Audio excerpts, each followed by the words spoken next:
आज के exclusive interview के अंदर दुनिया का एक ऐसा घोस्ट जो हर उस इंफॉर्मेशन को दुनिया तक पहुंचाते हैं जिससे दुनिया के अंदर एक बड़ी वॉर को रोका जा सकता है।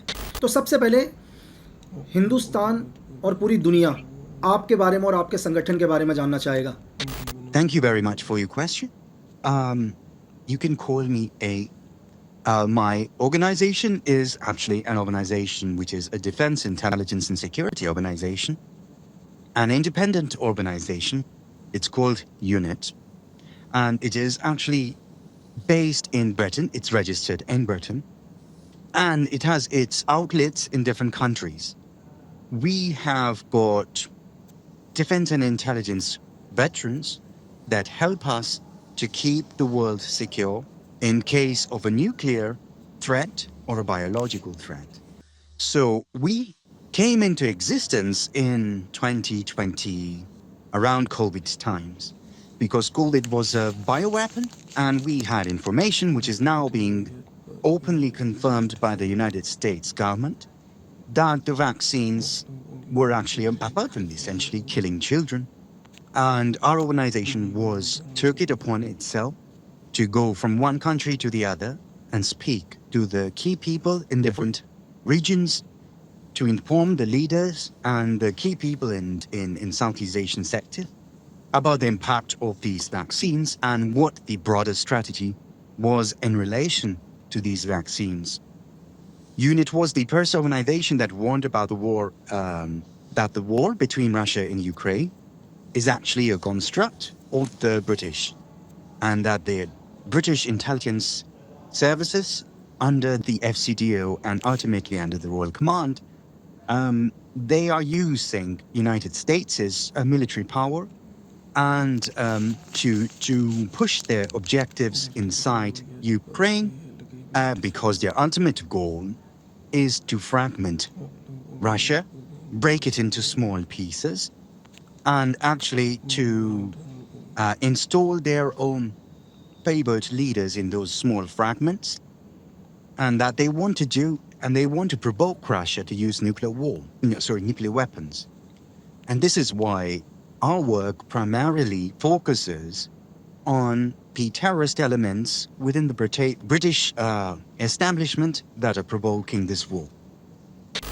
Thank you. आपने मुझे बताया कि जैसा आपका कोड नेम ए है और आपकी ऑर्गेनाइजेशन का नाम यूनिट है और आपका हेडक्वार्टर ब्रिटेन के अंदर है और इसके आउटपोस्ट ऑल ओवर दुनिया के अंदर है, लेकिन एक बहुत शॉकिंग चीज़ जो आपने बताया कि इस पूरे वॉर के अंदर जो आज मिडिल ईस्ट में चल रहा है, दुनिया कह रही है कि एक यूक्रेन प्रॉक्सी के तौर पर यूज़ किया गया है, लेकिन आप कह रहे हो कि ब्रिटेन ने अमेरिका को एक प्रॉक्सी के तौर पर यूज़ किया है, जबकि पूरी दुनिया ये जानती है कि अमेरिका एक सुपर पावर देश है। तो एक सुपर पावर देश को कोई कंट्री कैसे प्रॉक्सी के तौर पर यूज़ कर सकती है? और आप कह रहे हैं कि इस पूरे यूक्रेन रशिया वॉर में ये लोग चाहते हैं कि रशिया न्यूक्लियर का यूज़ करे।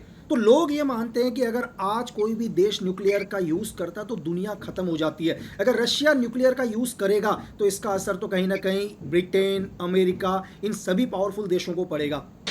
Thank you for your question. Yes, it's a shocking thing. You know, people don't understand the complexity as to how the West works and where the main powers are situated.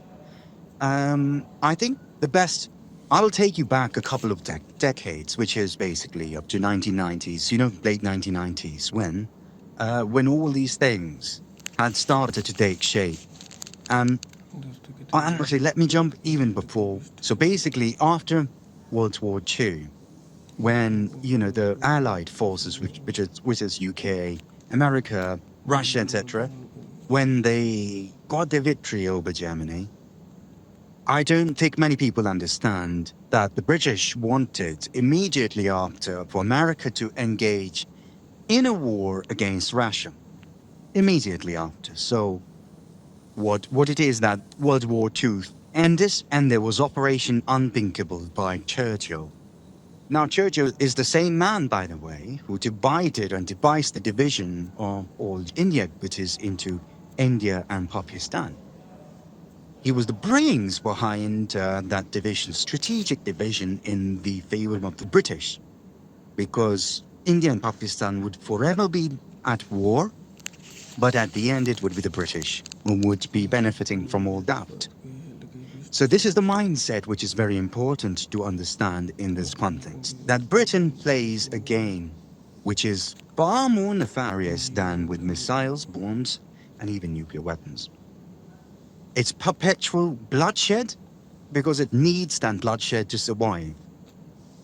And this is, so basically now we jump forward into 1990s. Soviet Union has broken up and you have got, you know, extreme poverty in certain ex-Soviet states. And the vision is this, that these states would become the puppet states of the West, which is Britain and America. And yes, many of those dreams do succeed. But ultimately, the goal is to divide Russia into even smaller bits, and to gain control over its land, property, resources, but most importantly, to get rid of the Russians, the ethnic Russians. This is very important to understand, that the core white British people, they have always considered themselves as being extremely racially superior to anybody else. This is quite, you can see that in the English word called slave. Do you know the word slave? It is actually a word Slav. The Russians' blood is called Slav. Slave, so they want the Russians to be their slave and they want to remove the Russians from the face of the earth. But they can't appear to be Nazis or fascists. So what do they need? They need people from the broken Russian states to actually wage war against their own people. Very much so like in India, the East India Company ruled over the Indians with an Indian people serving the British Army. So this is the game of British. This is a game. They use the Russians to wage a war against the Russians, but they need the money for this war to go on. And where is the money and the military power coming from? Britain is not a country to provide money and military power. That needs to come from the United States of America.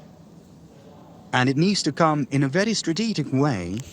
So basically, what they need is to install their own people inside United States of America. So the American government, if you look, apart from President Trump, if you peel off the immediate circle, which is around President Trump even, actually, if you remove that, the next layer down are all British intelligence officers. They're not Americans, they're joint British intelligence officers. And these are the ones who keep the presidents or America functioning in the interest of Britain ultimately. And of course, what does America get from it? It gets a lot of money. It gets, it gets to boss around the world to do what it wants it to do. But ultimately, all the policies are around the British intelligence group, which is actually advising the policymakers and the president. And there is obviously a link between these people and Israel.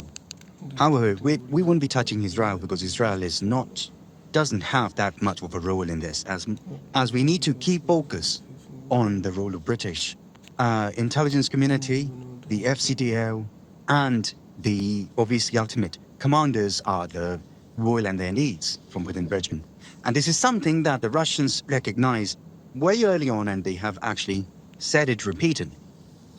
Thank you. आपने बताया कि 1945 second world war के बाद operation unthinkable चलाया गया। Churchill ने जैसे हिंदुस्तान का विभाजन किया, अब इनका एक ही मकसद था कि किसी भी कीमत पर यूएसएसआर को ख़त्म करना। तो 90s में यूएसएसआर ख़त्म हुआ और आज भी इनका ऑपरेशन चल रहा है। और एक बहुत इंपॉर्टेंट चीज़ आपने बताई कि स्लैब मतलब रशियन, या तो इन्होंने बोला ब्रिटेन ने कि हम रशियंस को ख़त्म कर देंगे या स्लेव बना देंगे, अपना नौकर बना देंगे। अगर मैं देखूं, अगर समझ में आ रहा है तो पहले यूक्रेन भी कहीं ना कहीं यूएसएसआर का ही हिस्सा था।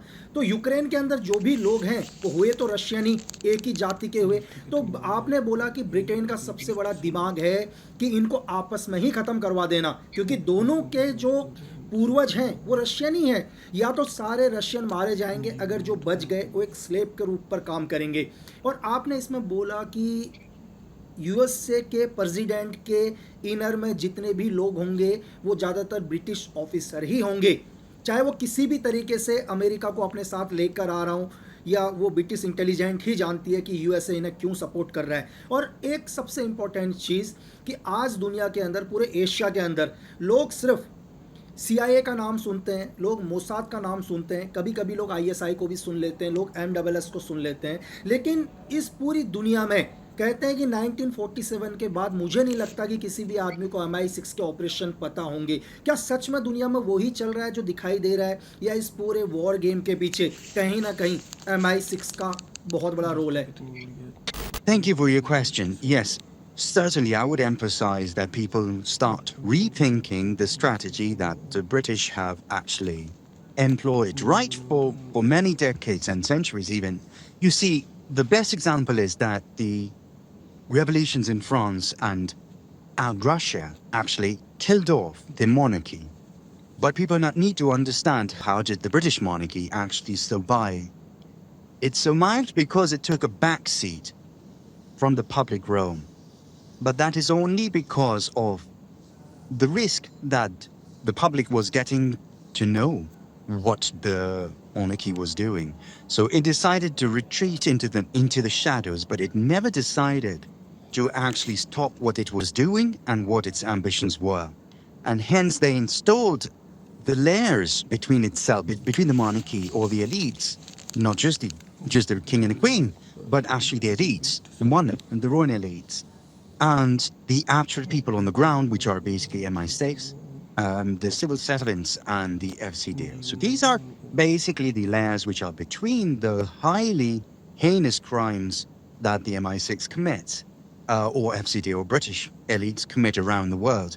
So it is critical for people to understand that the mind games are extremely elaborate, and it excels in putting other nations in front so that the entire world thinks actually it's US who is bombastic, who is so not who breaks the rules and this and that. But people just need to understand, where are those coming from? Where are those, and why is this coming from? The advisors who are giving their advice to the presidents in the United States, and also never forget that Britain doesn't have an army. Britain doesn't have a massive, defense defense store or whatever you want to call it. What it does have are incredible brains, which are nefarious brains, and are not there in any way to benefit the world. If what Britain did in Syria is far exceeds what actually the United States did, and people only just have to start understanding that the most intelligent games, like cricket, for instance, you are aware of, or Scotland Yard, or these games are actually, or Risk or Diplomacy, they actually originate from the British minds. Now, these are the minds that the world needs to understand. And if these people can create games of the sort, what is stopping them from creating games at a much, much larger stage, which is, for instance, the Bucha massacre in Ukraine?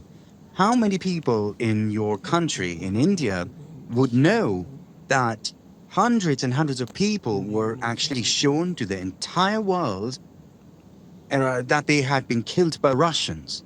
But how many people know that this was a joint MI6 and Ukrainian operation where actors were used and where Britain had advised the Ukrainian SBU to put out bodies on the road so that the satellite imageries can capture that, and those images were then circulated around the world as if Russia had actually killed those people and put them on the road for display.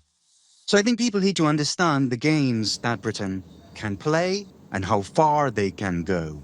And I think people need to ask questions about Pucha massacre because this was one massacre that MI6, with the royal prerogative, actually orchestrated, and there are witnesses that should be brought in the front. Yeah. Thank you. आपने बताया कि किस तरह से Britain पूरी दुनिया में emotions का गेम खेलता है, और सबसे बड़ा उदाहरण आपने दिया कि बूचा के अंदर कैसे ब्रिटिश आर्मी, ब्रिटिश इंटेलिजेंस ने कुछ एक पुरानी डेड बॉडीज़ को लाया और सैटेलाइट इमेज से पूरी दुनिया में ये भ्रम फैलाया कि रशियन आर्मी ने यूक्रेनियंस को मारा। Thank you. और आपने जो भी शेयर किया, मैं पूरी कोशिश करूँगा कि इसे सारी दुनिया तक पहुँचाएँ, हर लोग इसे सुने और दुनिया को समझ में आए कि रॉयल फैमिली पूरी दुनिया के अंदर किस तरह से एक साइकोलॉजिकल गेम, एक वॉर कराता है। Thank you. जय हिंद।